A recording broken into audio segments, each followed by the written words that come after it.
또반에게 보내는 편지를 함께 보는 중이었습니다. 또반은 산에 사니까 너무 좋다. 수행이 저절로 되는데 너도 시끄러운데 있지 말고 산에 들어와라. 이런 편지를 또반이 보냈습니다. 그러니까 영가 형각스님께서는 거기에 답장을 하는 것을 이제 맞장구 쳐주고, 고요해져 외로운 봉우리에 홀래 머물며 나무 아래 단정히 앉아 번뇌를 끊고 도를 음미하니 진실로 그러함이 합당할 것입니다. 그러나 하면서 도가 그렇게 쉬운 건 줄 알아. 바깥에 경계에 조용하게 만든다고. 바른 도는 고요하고 쓸쓸해서 비록 수행이 있어도 만나기 어렵고, 삿대무리는 시끄럽고 요란해서 익히지 않아도 친해지기 쉽다. 마땅히 어떻게 해야 되냐. 한번 끝을 봐야 된다. 몸을 돌보지 않은 정성을 들여봤냐? 그러고 나서 산에 머무는 거라면 저녁에 생각하고 아침에 묻되 털끝만큼도 선지식에게 묻되 털끝만큼도 외람되지 않아야 합니다. 이와 같으면 산골에 몸을 숨기고 생각을 고요히 하며 무리와 왕래를 끊을 수 있을 것입니다. 그렇게 되었을 때 그게 그러면 너가 산에 사니까 좋다라고 편지를 보내왔을 때에 묘사한 것과 같이 고요하고 또 왕래를 끊고, 몸만 왕래를 끊어가지고 무슨 소용이 있냐. 생각이 늘 왕래하는 거 아니야? 하물며 산에 살면서 새와 짐승은 소나무와 대나무 숲 꼭대기에서 울어대고, 물과 돌은 가파르고 바람 부는 가지는 소슬하고, 계절 따라 만물은 쇠퇴 또 번영, 아침 저녁으로 어둡고 밝고, 이런 것들이 어찌 시끄럽고 복잡한 것이 아니겠습니까? 그러므로 견해의 미혹이 오히려 얽혀 있어서 길에 부딪히는 곳마다 막힐 뿐이라는 것을 압니다. 이 때문에 우선 도를 알고 산에 기거해야 합니다. 공의 모임이 어찌 산골과 다르겠습니까? 너가 시끄럽다고 피한 그 경계가 뭐가 됐든 그 모임들, 덩어리들이 어차피 모여봤자 본래 공, 부분이 이미 다 공이니까 그거를 이리저리 조합을 하든 어떻게 조합을 하든 다 공의 모임이니까, 그러면 그런 줄을 알면 어찌 산골과 다르겠습니까? 지혜와 이제 자비를 또 이야기를 합니다. 진실한 자비는, 무연 자비는, 부처 자비는 평등하여서 소리고 색이고 뭐 시끄러운 소리고 복잡한 색이고 형상이고 어찌 도가 아니겠습니까? 이걸 배제하는 게 너의 편지에 쓰여 있듯이 그게 어떻게 진실한 자비겠냐.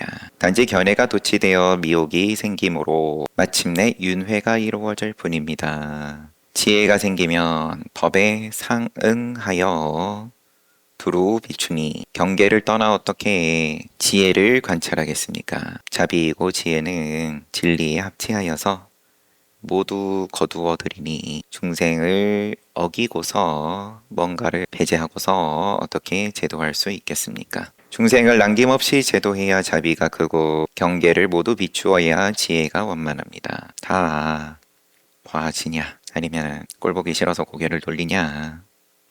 너의 비춤은 그렇게 작아지는 비춤이냐? 지혜가 오만하면 시끄러움과 고요함을 동일하게 관찰하고 관하고, 자비가 크면 원수와 친구를 널리 구제합니다. 이와 같다면 이미 어찌 산과 계곡에 오래 기거함을 빌리겠습니까?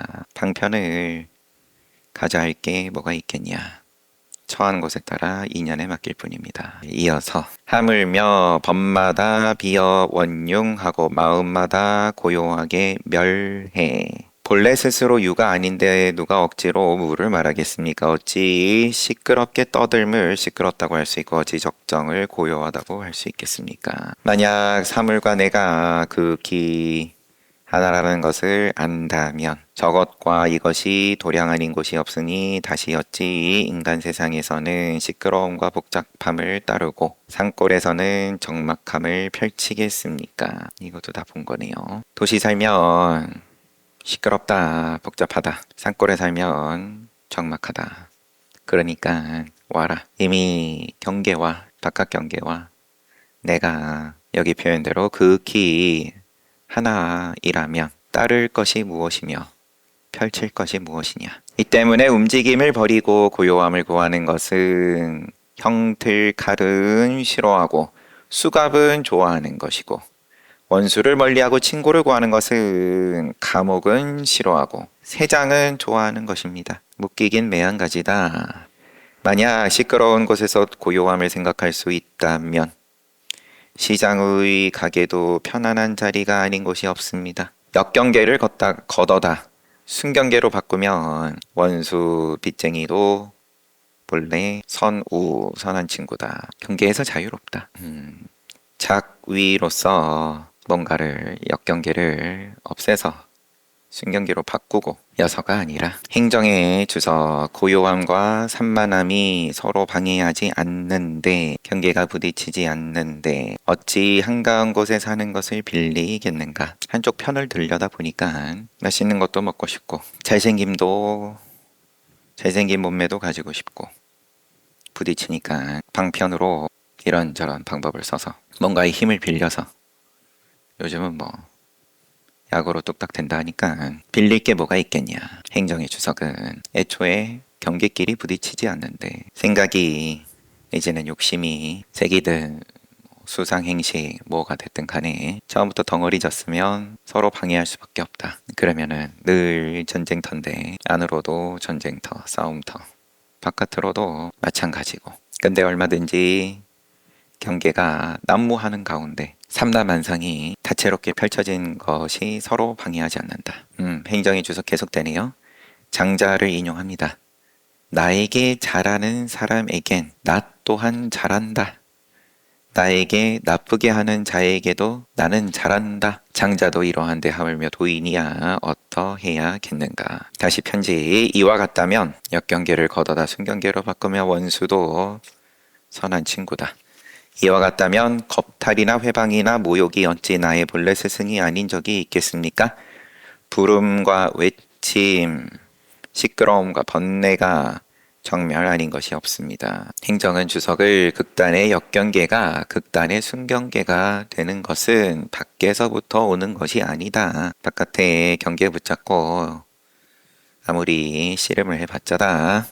있고 없음이 유와 무가 하나로 귀결되며 회방과 칭송이 하나로 관통한다. 편지. 그러므로 신묘한 도는 무형이지만 형이 없지만 만 가지 모습이 그 이치에 어그러지지 않고 이 모양 저 모양이 조금도 도에 어긋남이 없고 진년은 정멸이지만 뭇 울림이 그 근원과 다름이 없다는 것을 압니다. 정멸 근원과 다르지 않다. 행정. 신묘한 도는 무엇인가. 그것을 칭할 말이 없지만 그것과 통하지 않는 것이 없다. 그것에서 유래하지 않는 것이 없어.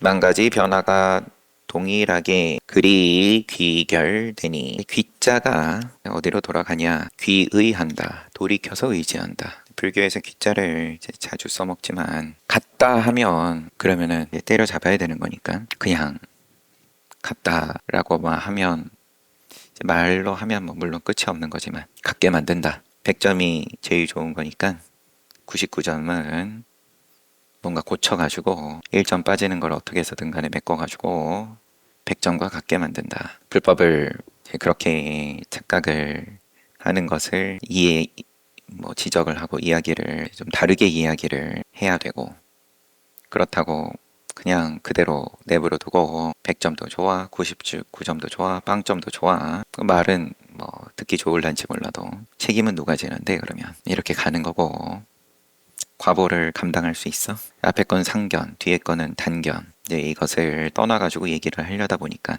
귀자로서 다름도 긍정하지만 돌이켜보니까 두 개가 다르지 않더라. 만 가지 변화가 동일하게 그리 신묘한 도에 귀결되니 그것을 비유하여 도라 부른다. 진열하는 것은 버릴 것이 없으니 일체법이 모두 진실하기 때문이고 세울 것이 없으니 일체법이 모두 동일하게 여여하기 때문이다. 진열을 어떻게 이해할 거냐. 다시 편지. 미혹하면 견해가 도치되어 의혹이 생기며, 의혹은 그냥 뭐 자동이고, 미혹하면 좋고 나쁨이 있고 이익과 손해가 있으면 지금 이익이어도 더 이익인 게 있을 텐데 계속 의혹을 일으키지 않을 수가 없다. 일부러 뭐 일으켜서도 아니고 애초에 이익 손해 나눔이 곧 의혹이다. 간극이 의혹이다. 깨우치면 거스름과 수순함이 있을 곳이 없습니다. 어느 방향이 그러면 순이라고 할 거냐? 애초에 원수와 도우가 다르지 않은 입장에서 행정주서 미혹할 때는 무수한 세월을 헛되이 닦게 되고 99점도 100점 만들겠다고 열심히 닦고 깨우쳤을 때 합당한 본체가 엉기어 고요해진다. 엉기어 편지 고요함이 있지 않지만 인연이 모이면 능이 생겨나고 앞에서 이와 사가 둘이 아니다. 8장에서 인연과 본체에 대해서 이제 말미에 좀 말씀하셨죠. 인연이 모인 게 본체고 본체는 어떻게 드러낼 거냐. 인연의 모임으로써 드러낸다. 드러난다. 인연을 흩어버려가지고 번뇌를 소멸시켜가지고 내지는 맛있는 거 먹고 싶은 마음을 때려잡아가지고 뭔가를 만들어서가 아니라 고요함이 있지 않지만 인연이 모이면 능이 생겨나고 높은 산이 없지 않지만 높은 산이 없지 않지만 인연이 흩어지면 능이 멸합니다. 너가 편지에 쓴 고요함이든 높은 산이든 그건 그냥 그때그때 인연이다. 멸이 이미 멸이 아닌데 무엇으로 멸을 멸하겠습니까?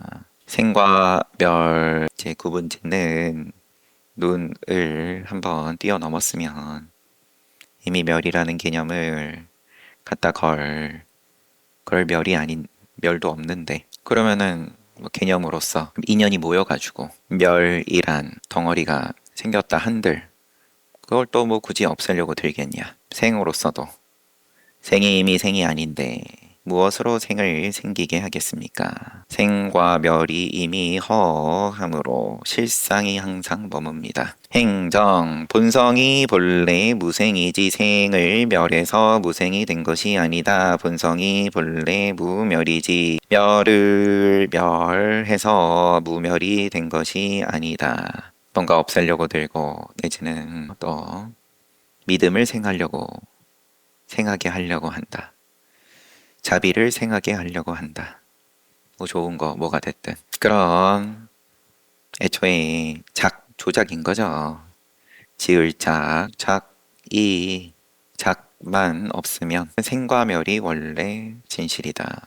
실상이라 말한다. 이 때문에 선정에 물이 도도해지면 어떤 망념의 먼지인들 씻지 못하겠습니까? 지혜의 빛이 밝아지면 어떤 미혹의 안개인들 못하겠습니까?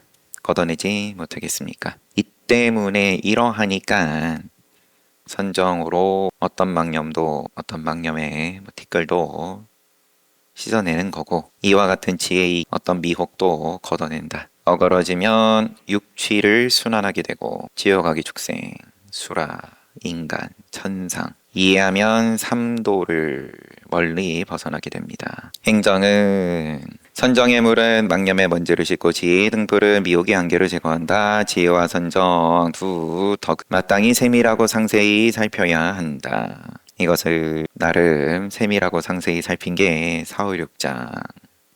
앞서서 자세한 내용은 쭉 우리가 본 거고 지혜가 모양 있는 지혜, 머무르는 지혜, 선정도 마찬가지고 이제 그러면 늘 무언가를 배제할 수밖에 없고 그러면은 지혜, 선정 그러면 사마타와 위파사나끼리 어긋남이 미세하게 늘 있을 수밖에 없고 그것을 뛰어넘는 지혜이고 선정이고 그러면은 그냥 이름을 해서 지혜이고 내지는 선정이어서 그렇지 두 가지가 다르지 않고 행정에 주석해서 미혹하면 생사가 무궁하고 이해하면 확연히 크게 깨우칠 것이다. 편지 이와 같은데 어찌 지혜의 배를 타고 법의 바다에서 논일지 않고 산골에서 부서진 굴대의 수레를 타려고 하는 것입니까? 그러므로 사물의 종류가 어지럽게 많지만 그 본성이 본래 하나라는 것 신령한 근원이 고요하지만 비추지 않고도 안다는 것을 압니다. 사물의 종류는 어지럽게 많다라는 건, 그럼 그 중에서 늘 마음에 드는 건 하나죠. 그 중에서 고르면 아예 없든지, 없다라는 건 이제 머릿속에 또 다른 사물의 종류가 있다라는 거니까. 쫙 다 펼쳐놓고 그러면 제일 좋은 건 늘 1등은 하나니까 나머지는 다 꼽혀쳐야 되고, 복이 있어서 제일 좋은 거 하나 내가 손에 쥐었다 해도 그것 또한 무상이다. 어떻게 지켜낼 거냐. 통째로가 다 그 본성이 본래 하나라는 것.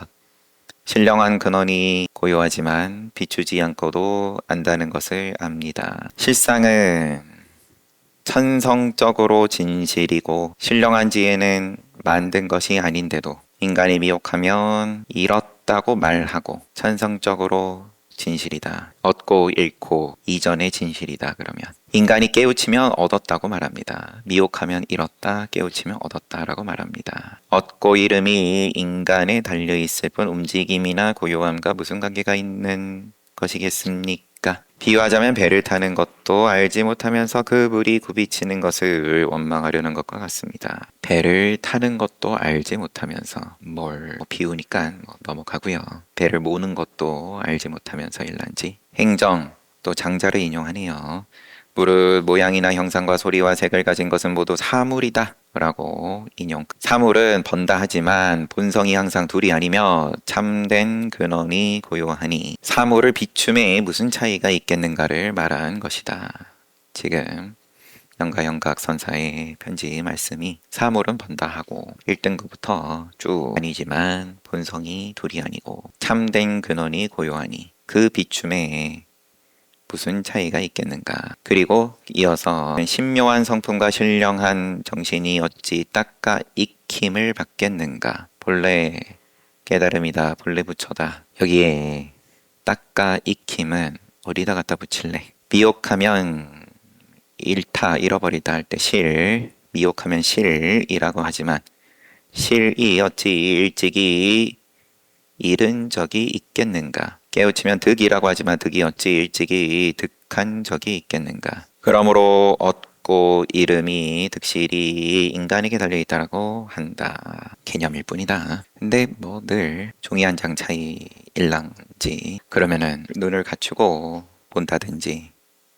이런 글자들을, 표현들을 알고 보는 것과 모르고 보면은 또 그러면 득도 없애고 실도 없애고 이 없는 게 도다 이렇게 또 이제 거꾸로 이해를 하면, 근데 밥 때 되면 배고픈 거니까 그걸 어떻게 부정할 거냐. 지금 산에 살면서 편지를 보내온 도반에게, 내지는 역시나 산에서 6년 고행을 하면서 몸에 숨도 음식도 넣지 않는 이제 그만큼 고요하게 만든 건데, 이제 서가모니 부처님께서 그만큼 해보시고 요거는 도하고 상관이 없다. 편지 만약 현묘한 능이 신묘하게 알아서, 반복해서 하시는 표현입니다. 현종을 능묘식 하여서 알아서 빈 마음이 깊이 개합하면 움직이든 고요하든 항상 법이고 말하든 침묵하든 항상 법이어서 입을 벌리든 다물든 움직이든 멈추든 이것 저것 다 법이다. 고요하여 돌아갈 곳이 있어 편안함에 간극이 없을 것입니다. 조금 더 편한 거 없나, 이런 혹이 붙지 않는 편안함이다. 이와 같으면 산골에서 소유할 수도 있고 교회와 마을을 마음대로 돌아다닐 수도 있습니다. 모습, 행동 멋대로 해도 마음은 고요하게 머무를 것입니다. 그러면 멋대로 해도 된다는 거냐? 그러면 앞에 얘기한 거는 다 어디로 날아갔는지 날아가고, 이렇게 그러면은 한번 직접 깨달아 봐라. 현묘한 으뜸을 능히 신묘하게 알아서 빈 마음에 깊이 개합해 봐라.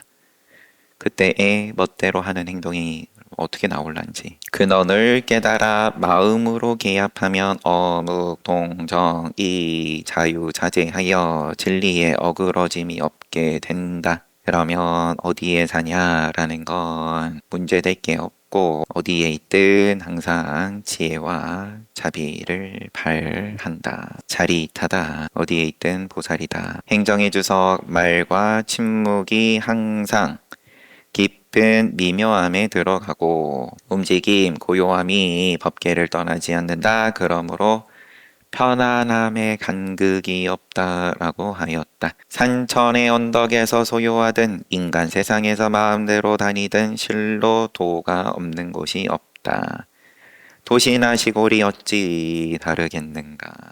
도 아닌 게 없다. 그 말을 책임지기 위해서 여기까지 말씀하신 거예요. 제일 1장 처음에 도를 사모하는 마음부터 갖추고부터 사마타, 윗바사나 그리고 두 가지가 다르지 않는 윗백과 중도 3승에 대해서 그리고 이와 사가 둘이 아님에 대해서 이제 그걸 어떤 정리하는 말씀인 건데 참 조심스러울 수밖에 없는 말이고 함부로 했다가는 그러면은 목이 달아날 각오를 해야 되는 소리인 거고 이거는 그러면 불통 참회니까 아라한이 아닌데 아라한이라고 거짓말을 하는 살도음망 망어에 해당하는 거니까 도 아닌 게 뭐가 있냐. 그래도 서가모니 부처 초기 경전 상의 계율은 모르고 그런 소리 하는 건 봐준다. 증상만이라는 게 그러면 자기가 그런 줄 알고 그런 경기인 줄 알고 하는 소리에 대해서는 봐준다라는 거지만 쫓겨나지만 않을 뿐이지.